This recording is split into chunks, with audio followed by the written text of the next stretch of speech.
everything.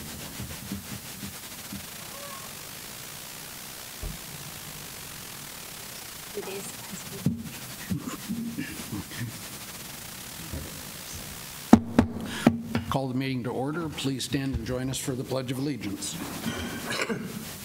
I pledge allegiance to the flag of the United States of America and to the republic for which it stands, one nation, under God, indivisible, with liberty and justice for all.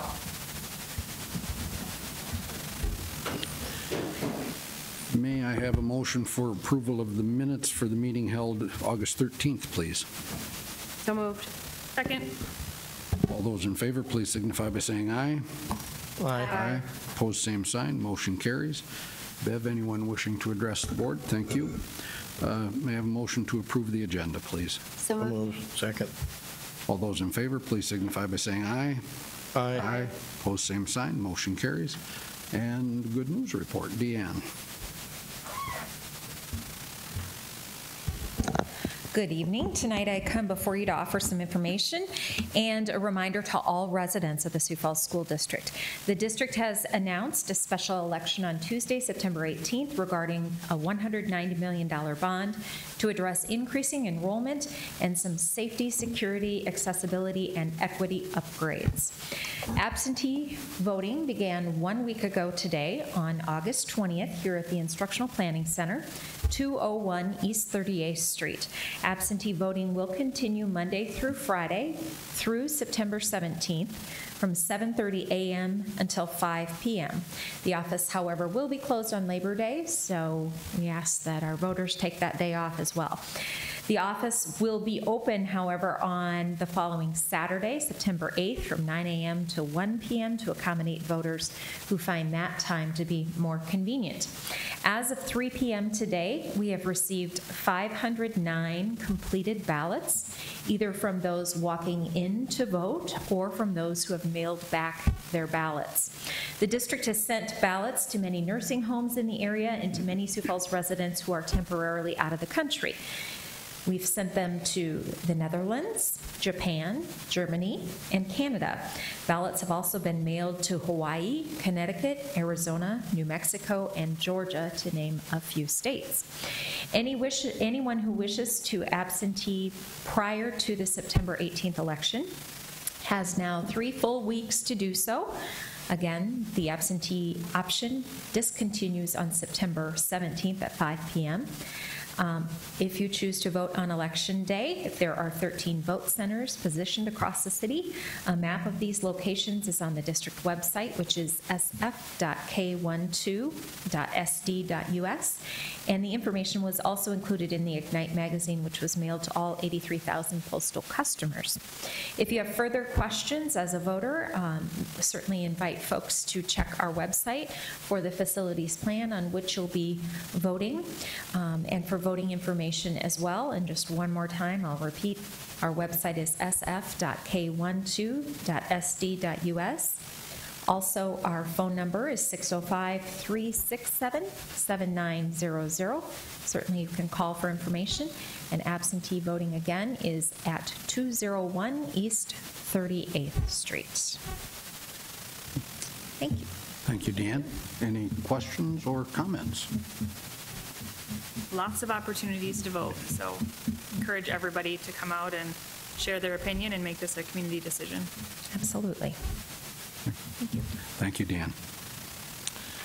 No conflicts of interest to act on tonight, so we will move on. May I have a motion for approval of the consent agenda, please? So moved. Second. All those in favor, please signify by saying aye. Aye. Opposed, same sign. Motion carries. And supplemental consent agenda 9A. So moved. Second. All those in favor, please signify by saying aye. Aye. Opposed, same sign, and that motion carries with 2 abstentions. Board Member Mickelson, Board Member Ryder. And we are on to the reports of the superintendent. Dr. Maher. Okay, before we get into the reports tonight, I might just start by passing out some thank yous for some work that was done over the weekend. We had, as you all know, late Friday night, we got information about a handgun that was in one of our facilities. And a lot of things went into motion immediately. And we got great response and great help from the Sioux Falls Police Department in general and our school resource officers specifically. So I want to give a big shout out there. But also to Andrea Cole, who came in Saturday night and provided some technical help. Rachel Eggers, Lance Lutgens, and Laura Rader, assistant principals at Washington, Lincoln, and Roosevelt, came in to help with the surveillance cameras and the identification of students. Mitch Lynch and Josh Hall, administration at CTE, gave up many, many hours this weekend to really help through the process. Dr. Boyson, I know, gave up time this weekend, and Dr. Nold gave up a considerable amount of time this weekend. As a matter of fact, just about sent him home to take a nap today, but I was afraid he'd say yes and go do it. So we had, and I'm certain, Bob Bray, I know, was involved over the weekend as well. I know we had work from our IT department. I don't know who necessarily was here, but we just had a number of people who just gave selflessly of their time to make sure that our facilities were ready, safe, and I guess ready to fully realize their intended purpose this morning. So thanks to all those people, every one of them, and I hate to single anybody out, but I will. Dr. Nold went above and beyond. So thanks to all of you, and specifically thanks to Dr. Nold for all of your work this weekend. So. We'll now go to the first report of the evening. The first report of the evening is our internship report. Ready to give that report is one of those folks that I just gave a shout out to, and that's Dr. Boyson.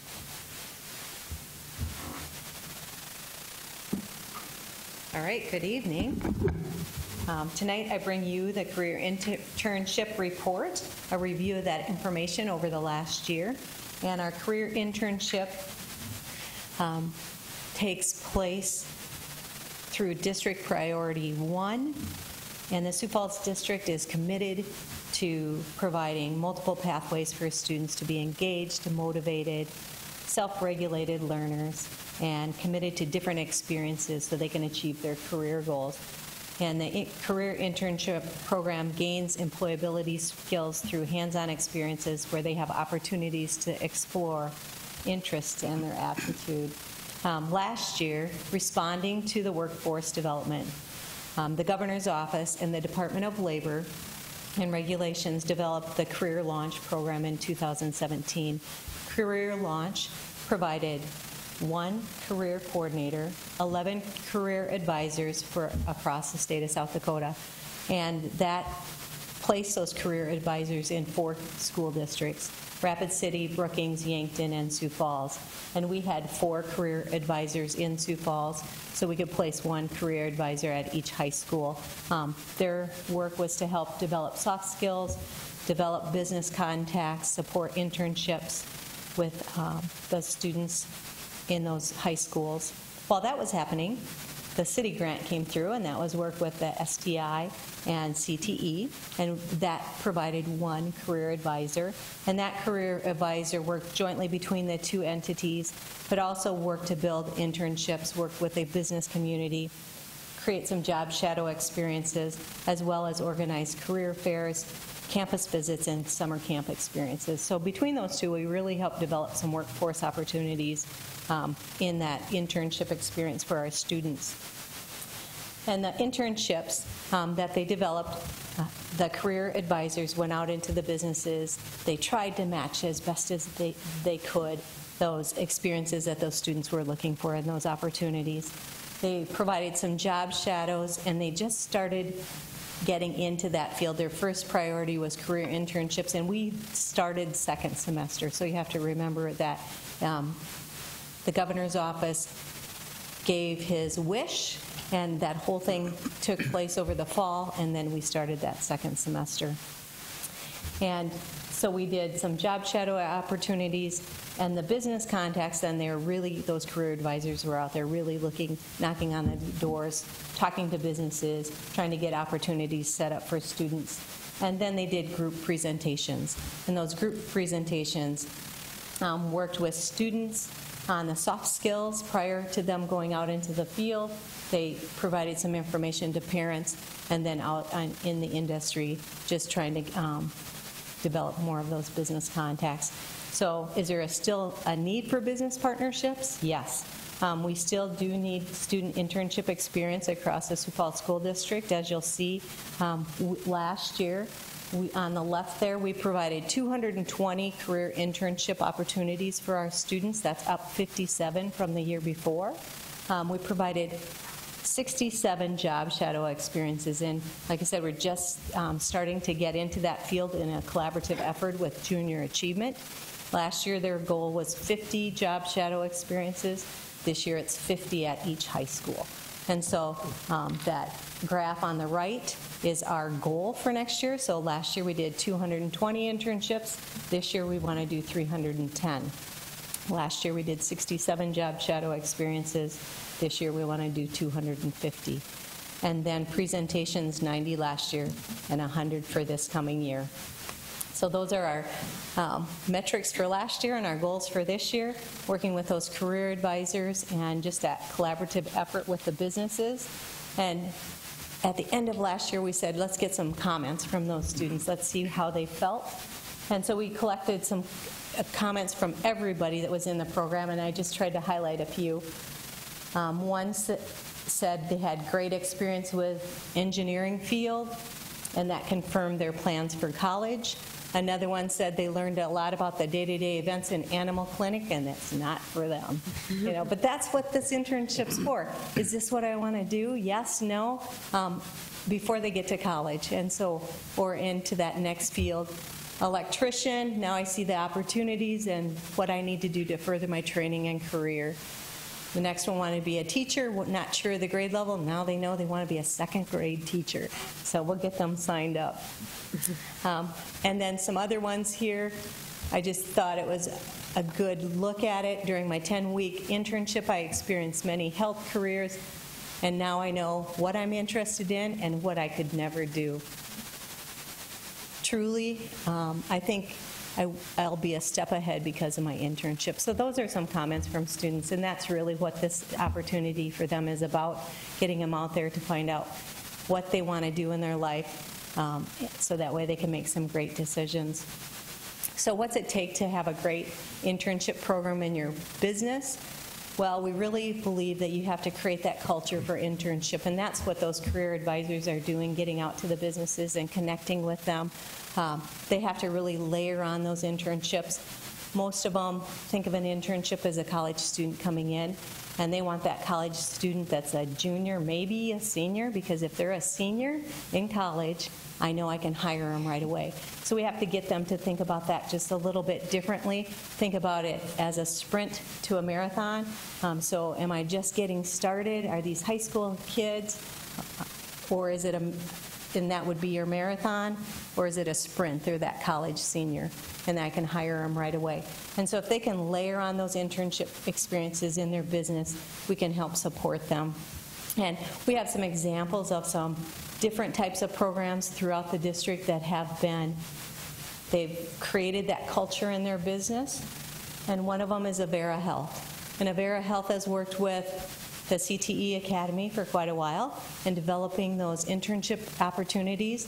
They provide about 100 internship opportunities a year in that health careers field.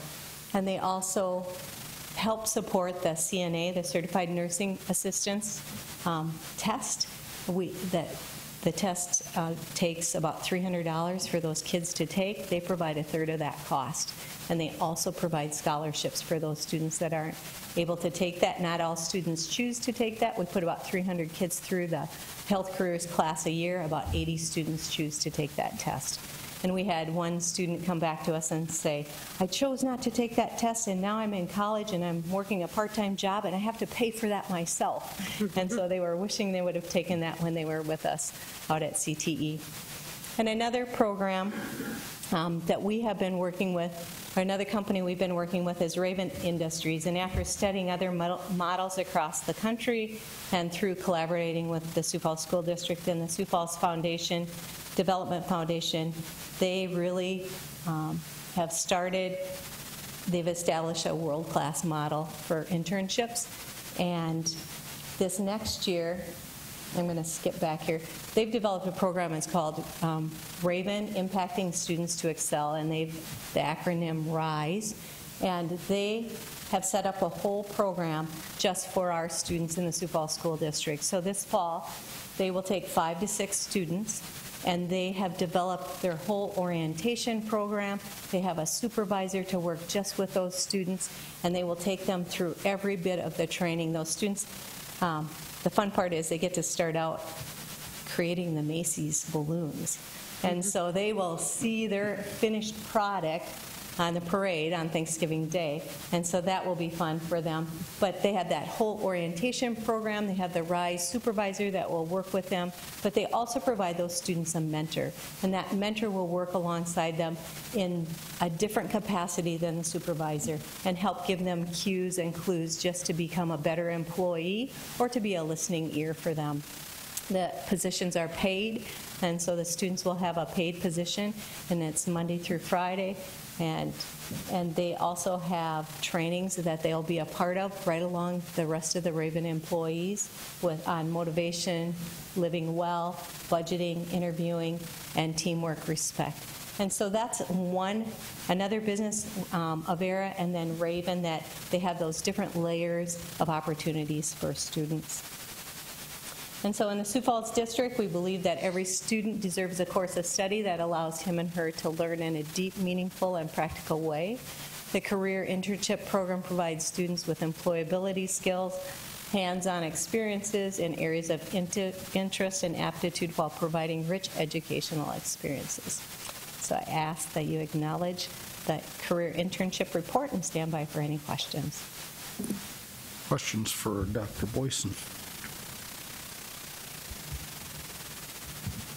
I would just echo, we had the couple students who said, I know now what I don't want to do, and I think sometimes that's just as important It is. as deciding what it is that you do want to do, because you can look at the type of work or the environment that you're working in, and it's easy to see something on TV and see somebody doing something that you think sounds really interesting, but when you actually get into the day-to-day activities, it's not maybe what you thought it was going to be. And so I just hope people see that still as valuable, because I really think it's just as valuable as the people who say, now I know I want to be a second grade teacher. Now I know I don't want to work with animals. I can't do that.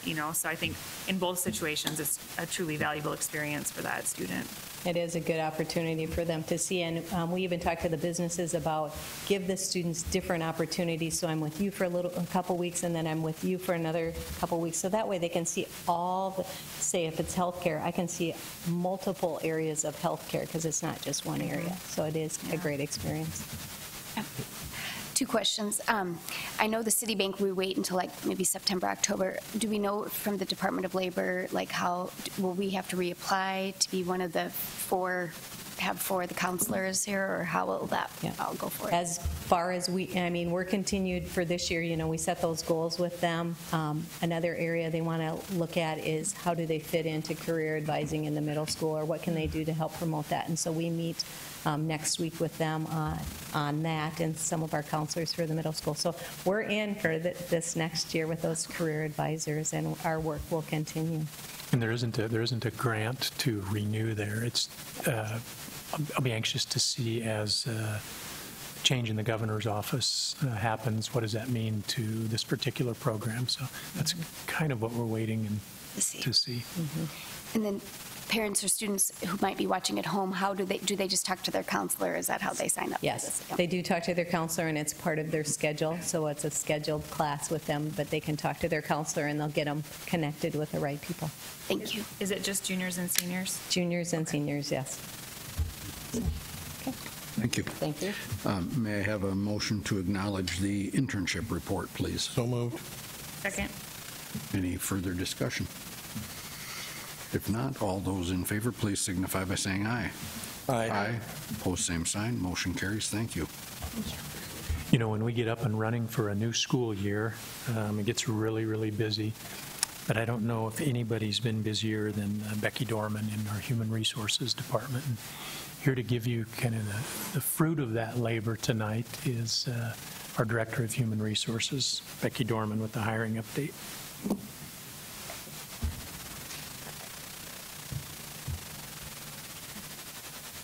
Thank you. Good evening. As I look back at the slides and the work that so many people put in, it's amazing to think that months and months of, talking to candidates and getting to know people is reduced to a handful of slides on a PowerPoint. But I can just tell you that how proud I am of every year. It's been just my greatest thrill to welcome all this new talent to the Sioux Falls School District. So it's my pleasure to bring you a hiring update, which falls under District Priority Area 3. The school district will explore strategies to retain high-quality and diverse staff. All right. This year, we hired 130 new teachers. And then the breakdown is there. Elementary is still the highest. That's customary year after year. And then just for explanation, school specialists would be like counselors or school nurses fall into that category. So that's those folks. Getting to know our new teachers, what does this pool look like? We welcome 41% of those 130 are brand new to the profession. Usually we inch a little bit closer to 50%. So this is a new move for us. However, 66% of them have fewer than 5 years experience. So we do see that we have a younger pool of new folks joining us. And 72% are from South Dakota. Now, other states where we've collected teachers from include what you'd expect, other states from the Midwest like Minnesota, Nebraska, Colorado, and Iowa. But we also have folks coming to us from Texas, Missouri, Arizona, Montana, Kansas, Nevada, North Carolina, Utah, Wisconsin, and then Puerto Rico, Spain, and Colombia. Looking back over history, over the past 5 years, we would hire about 164 new teachers. So at 130, we're a little bit lower than that. But that is certainly something that we did anticipate with the ending of the Literacy in Action program. Those educators went back into our classrooms, so we had fewer roles to fill early on. We're our experience is a little greater. We're a whole year more experienced in our new hires than we were the year prior. And 28% of our folks come to us with master's degrees, where the year prior, 37% had master's degrees that came to us. Now, switching from the teacher hiring, we are getting very close to being finished with our support staff hiring. That usually finishes up, for the most part, within the first 2 to 3 weeks of school. Those resignations tend to come in a little bit later in the summer, hence that's why we are still hiring for these folks. And sometimes it's because we don't know the students that are coming to us. We may realize a need in hiring that we have once, a week from school starts, or actually when school does start. So we currently need about 20 support staff. So that is mostly made up of education assistants. There's a couple clerical in there as well that we are hiring for. To date, we've hired 150 of these support staff, and that number is different than what was written in your report because a few days have passed. So that's a moving number, definitely. And we know that we'll need about 250 new substitute teachers each year to keep that pool replenished and meeting our needs. Now, as far as recruitment efforts, this is probably no surprise. Social media is right up there for us. That works wonderful for us. Using Facebook and Twitter and Instagram to get the word out. The people are there, and it's a very inexpensive way to recruit. We also use the district website and, of course, referrals from staff. And then Indeed is our most popular online resource as far as an engine to draw people to the district. Our applicant tracking system actually tells us this information, so it's pretty easy for us to collect. Other recruitment efforts that we have to make sure that we pay attention to or to really focus upon is anything that builds relationships with applicants. And over the last several years, we have used all those methods that we have below, different events, depending upon our applicant need. The Math and Science Night is an open house where our secondary teachers interview math and science candidates. Whoever walks in the door gets an interview. So it's a great way to learn of your pool. Student teachers to contract teachers, that's a method of fast-tracking the wonderful student teachers that we have in our district. We've done early interviewing when we can anticipate that we're going to have a great need. It's almost like speed dating. I believe I've talked about this before, where principals at the elementary level will do a quick 10-minute interview, and then candidates they'll build a relationship with candidates, and then once the actual openings are known, they'll be invited to the schools to interview to learn a little bit more about the candidates. When we include principals in our job fairs, we get a great response from candidates, so that's something we want to continue to do. Our instructional coaches have done presentations in the past. They'll go to colleges and talk about, as a new teacher to the Sioux Falls School District, how an instructional coach supports you. And then also, our instructional coach program is well known, and that's, I hear from candidates that they want to come to Sioux Falls and work for us because they know they're going to be supported early in their career with an instructional coach. And then also we have our relatively new teacher pathway program that has proven to be another avenue for applicants to find and join us. Now, taking a look at our applicant pool this year, if you take a snapshot between January 2018 and August 2018, that's when most of our folks are applying, we had 819 applicants pursue a teaching position. 75% of them are from South Dakota, and 91% are from the Midwest. 55% of our pool has less than 5 years experience, and the average years of experience is 6.2 years. Now, looking ahead, one thing that we're going to have to just focus upon is our applicant pool size. You can see we had over a 20% decrease this year, and we anticipated that drop. We didn't do the early hire process for elementary because we knew that we had initially at least those classrooms filled, and the change in our applicant pool was evident at the first job fair here in town. So that's just something that we just want to be mindful of and pay attention to as we move forward, just to make sure that we don't have a trend. We know that we share our 819 applicants with the Midwest, so we have to continue to look at ways to build relationships to make sure they're looking at Sioux Falls. Next year, we anticipate the shortage areas in special education, fine and performing arts, physics and chemistry once again. So we'll be looking at ways to get those candidates in early so we can get them hired before they have a chance to look anywhere else. Does anyone have any questions? Any questions for Becky? A lot of interviews.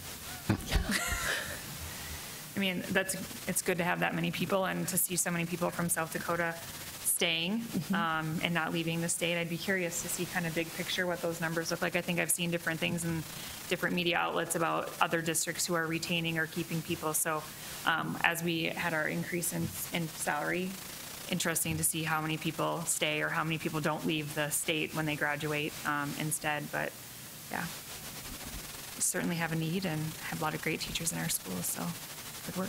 Thank you. Thank you, Becky. May I have a motion to acknowledge the report, please? So moved. Second. Discussion. Big job done. Tremendous amount of work, but we know you guys can get through it. All right. We have a motion and a second. All those in favor, please signify by saying aye. Aye. Aye. Opposed, same sign. Motion carries. As you know, the budgeting process is always at some stage or another. It's kind of a circle, not really a beginning or not really an end, but every particular budget has a particular beginning and an end, and we'll talk tonight about the end of the fiscal year 18 financial package with Todd Beek. Thank you, Dr. Maher. Yeah, I just written on a note that we started this in November of 2016 when the board set the guidelines and timelines to follow, and then in April 2017 we did the tentative approval so Becky's crew could go out and hire teachers. And then in September of 2017 we finalized our levies and we submitted those to the auditors, and now at the end of June 30th, 2018. It's a 2-year process. This is actually our penultimate report. The final report will be delivered by John Schulte, as our auditors will come in here in December, and that'll kind of wrap that up. It's basically a 2-year, 25-month process, and we're winding down here. We're looking at our tax-supported funds like we always do. We're really essentially down to 3, but we are getting some revenue in the bond redemption and pension fund as late taxes are paid, late property taxes are paid for several years. So there's a little bit of revenue in there. So as we look at these funds, these 5 funds, on the revenue side, we came in almost between the funds where we thought we would have at 99.9% of budget. On the expenditures, we did a little bit better than what we planned. We spent 98.2% across the board on those. So we had budgeted between the funds almost $9 million of dipping into the fund balance. We netted out at $2.7 million, so we had a $6.2 million positive variance on that. So that's good to hear. As far as the fund balances go, general fund, we're at about the number we had projected in when we prepared the budget in April. We're at $12.7 million. That's 7.3% of our expenditures. Capital outlay fund, we did a little better than we thought, and we had projected $9 million, and we're at 10.4 right now. However, I do think there's going to be some carryover for some bigger projects that's going to reduce that, but that'll get built into the 19 budget when you approve carryovers. SPED, our fund balance is at 4.4%, but we've kind of delayed taking some IDA special ed funds. If you factored those in, and those would be, you get 2 years to spend that money. So if you factored that in, it'd be about 11.3, which is about where we thought we'd be. We're just heavier balanced on the SPED side than we probably would have projected. Pension and bond redemption, we didn't have a projection, or we didn't have any expenditures, so we can't define what our fund balance is, but our fund balance in the pension fund is $10.8 million. Our bond redemption is at $5 million right now. Pension fund, I think we have about 2 more years left, and then whatever's left in there, we just transfer into the general fund. That's what we'll do there. Last year we had to report to the state, and now we do every year, but we had the big increase. Ours was 9.52% from the state, and it's all part of the half-cent sales tax and rolling in the pension fund and all those items. So we had compensation, teacher compensation report, and we had goals we had to meet. We've decided, so we met those very easily last year, but we've decided to track going forward, and one of the reasons for that is and it's timely because the Teacher Compensation Committee is meeting, I think, for the second time this summer, actually Wednesday, and they're meeting, and it gets back to what Becky had talked about in the applicant pool and whatnot, and are we keeping up with salaries so that we can continue to attract high-quality applicants. So in 2017, our average salary went up 9.36%. The increase for us in state aid was 9.52. The average increase across the state was about 9.1. In FY18, then, from 17, we went up 1.42% on our average teacher salary, and We went up 1.42% on our average teacher salary. Our total teacher compensation, which includes benefits, and it isn't per teacher, it's just what we spend on teachers, went up 1.6%. In FY18, total teacher compensation. Our average teacher compensation went up from 68,394 to 68,866, and that's 0.69%. It's a little bit less than the average increase in salary. And if you'll remember, we did a